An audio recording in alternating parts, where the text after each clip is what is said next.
This video review was made possible by G2PO.com and Gamersgate.com. Download games anytime, anywhere.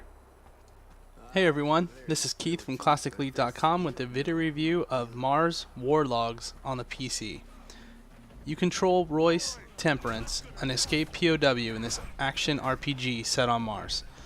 The out-of-fighting sequences are similar to Knights of the Old Republic or Fallout, where interactions can mainly have a neutral, negative, or positive response.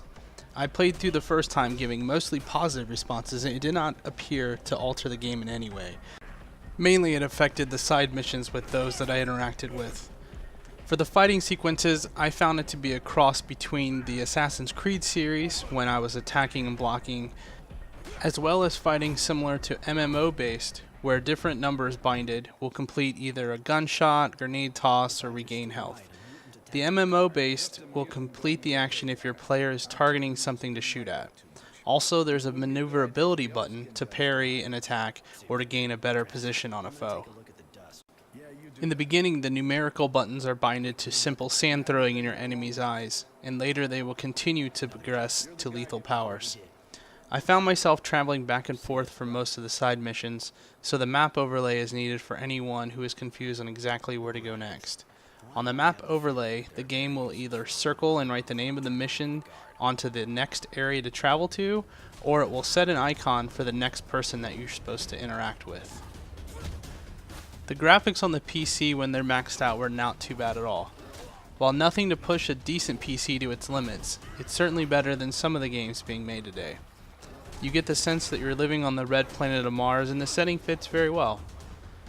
Controls on the PC are pretty standard. My only issue is not being able to bind certain keys like health or shooting a gun to the extra buttons on my mouse. I was instead forced to use my mouse program to bind the numbers 1 through 9 specifically just for this game, and I generally don't have to do so. This is an RPG, so there is a skill tree. You will come across XP regularly, and there are the previously mentioned side missions to additionally gain XP. However, the story is slightly odd at times, especially at the beginning of the game. I won't get into it here, but it is somewhat strange for the initial interactions. There's definitely no easing into the story.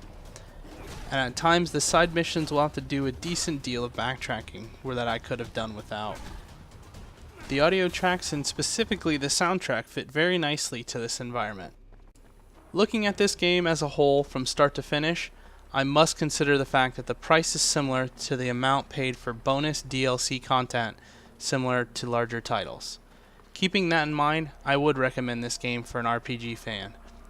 There is certainly more content here than the similarly priced DLC add-ons, and the combat was good enough to keep me around playing it for the price point that it resides at. Thanks for watching this video review and have a great day.